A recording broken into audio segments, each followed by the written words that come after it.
Gadis ini lagi ngambil foto kakaknya. Terus dia kaget tiba-tiba ada besi panjang yang jatuh dari atas bangunan. Besi itu jatuh langsung menusuk bahu kakaknya sampai kakaknya meninggoy. Setelah 1 tahun kematian kakaknya, hari ulang tahun kakaknya tetap dirayain. Dan adiknya lah yang gantiin kakaknya buat niup lilin. Terus bel pintu rumah tiba-tiba bunyi. Pas ayah buka pintu, ternyata itu adalah si kakak yang udah meninggoy. Ayah dan ibunya langsung meluk putrinya itu tanpa rasa takut dan curiga sama sekali. Sedangkan si adik cuma natap dari jauh. Dia terkejut gak percaya dan takut ngeliat kakaknya hidup lagi. Padahal dia lihat dengan kepala matanya sendiri kalau kakaknya udah meninggoy di hadapannya. Ayah ibunya lalu ngasih sepotong kue, tapi kakaknya malah pingin makanan lain sambil mukul-mukul meja. Terus dia lihat tuh foto di bingkai. Itu adalah foto dirinya pas sebelum meninggal tertusuk bahunya. Anehnya dengan tangan kosong, dia langsung mecahin bingkai foto itu. Ngeliat tingkah kakaknya yang aneh, si adik makin tambah curiga kan. Sebenarnya siapa gadis yang menyerupai kakaknya itu? Gadis ini udah meninggoy 1 tahun lalu, tapi tiba-tiba dia pulang lagi ke rumahnya. Si adik terkejut gak percaya, sekaligus takut ngeliat kakaknya hidup lagi.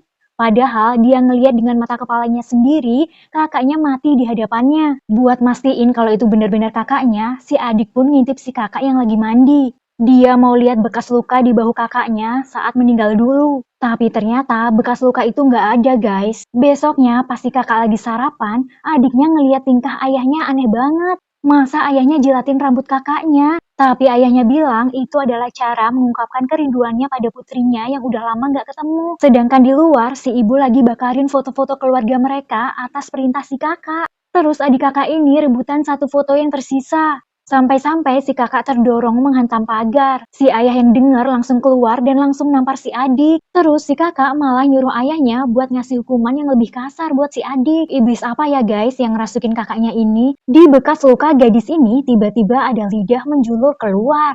Terus muncul makhluk mengerikan yang hidup di bahunya. Si adik yang lihat langsung lari keluar kamar mandi sambil berteriak. Dia bilang ke ayah dan ibunya kalau si kakak bukanlah manusia, tapi monster mengerikan. Ayah ibunya malah nggak percaya dan langsung nampar si adik. Terus si ayah nyuruh si adik buat minta maaf ke kakaknya. Si kakak nggak terima tuh dituduh sebagai monster. Terus dia ngancem orang tuanya kalau dia bakal pergi dari rumah. Ayah ibunya berusaha bujuk dan nahan si kakak agar nggak pergi dari rumah.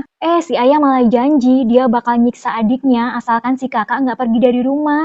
Tapi si kakak tetap pada pendiriannya, dia bakal pergi dari rumah. Dan tiba-tiba ayahnya ngambil sajam lalu menghunuskan ke pundak putrinya itu. Ibu dan adiknya ketakutan, gak bisa berbuat apa-apa. Mereka cuma bengong, terkejut ngelihat kejadian seram itu. Apa yang sebenarnya terjadi di keluarga ini ya guys? Ayah ini tega banget, dia ngebantai putrinya sendiri. Dia ngambil sajam lalu menghunuskan ke pundak putrinya. Ibu dan adiknya yang lihat ketakutan, gak bisa berbuat apa-apa. Untuk ngilangin jejak pembantaian, ayah dibantu ibunya membagi tubuh gadis malang itu jadi beberapa bagian. Ayah bilang kalau ada suara di kepalanya yang nyuruh buat ngabisin putrinya itu. Tapi istrinya nggak mau dengar alasan apapun dari suaminya. Lalu si ibu bawa putri kepalanya itu dan dibuang ke tempat sampah. Besok paginya, ibu nyiapin bekal makan siang buat si adik. Pas ibu nyendok nasinya, ada sepotong daging anaknya yang dibantai semalam. Daging itu tersangkut di rambut si ibu, terus jatuh ke kotak makan siang si adik. Di sekolah, wali kelas memperkenalkan seorang murid baru. Dan murid baru itu wajahnya mirip banget sama kakak si gadis yang udah meninggoy tadi malam dibantai sama ayahnya. Bahkan letak tai lalatnya pun sama persis di bawah mata. Pas dia makan siang, gadis ini buka kotak bekal makan siangnya. Betapa kagetnya dia ngelihat ada beberapa wajah kakaknya di dalam kotak bekalnya. Sumpah guys, film ini serem banget. Pas buka kotak bekal makan siangnya, gadis ini kaget banget. Ada banyak wajah kakaknya yang udah meninggoy di kotak bekalnya. Dia langsung lari bawa kotak bekal itu ke tempat sampah, lalu membuangnya. Pas dia pergi, ternyata temennya ngikutin dia. Samar-samar dia dengar suara yang manggil dari arah tempat sampah. Perlahan dia deketin tempat sampah itu. Pas udah di dalam, dia ngeliat ada yang gerak-gerak di tumpukan kantong sampah. Karena penasaran, dia bukalah salah satu kantong di sana. Ternyata ada kotak bekal makanan temennya tadi. Dan tiba-tiba dari belakang kakinya ditarik sama sekumpulan lidah yang panjang. Terus dia juga lihat wajah-wajah kecil di dalam kotak bekal temennya tadi.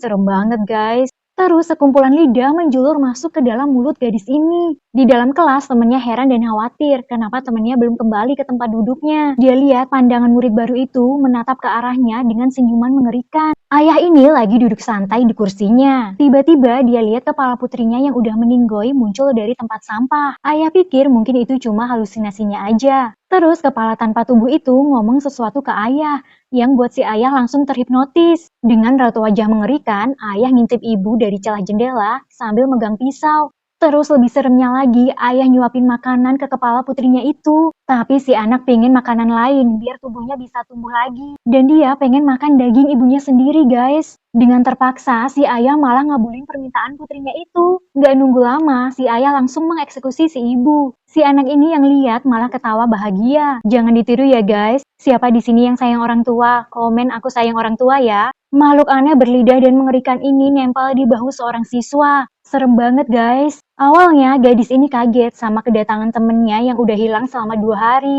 Temennya bilang dia dapat teman baru. Terus temennya ini ngeliatin bahunya. Dan serem banget, di bahunya ada makhluk aneh yang lidahnya panjang. Dan makhluk ini sama persis yang ada di bahu kakaknya yang udah meninggoy. Makhluk itu tiba-tiba nyerang si gadis. Untung aja dia bisa kabur dari sana. Dia larilah ke ruangan seni. Di sana dia lihat teman sekelasnya yang lagi menikam murid baru yang wajahnya mirip banget sama kakaknya. Gadis ini narik temennya, tapi tiba-tiba gadis yang ditikam tadi hidup lagi dan mempengaruhi pikiran temennya itu. Karena nggak mau temennya ini jadi monster, ia terpaksa menikam temennya itu sampai meninggoy. Terus dia tusuk tuh makhluk aneh itu, dan akhirnya makhluk itu hancur dan hilang.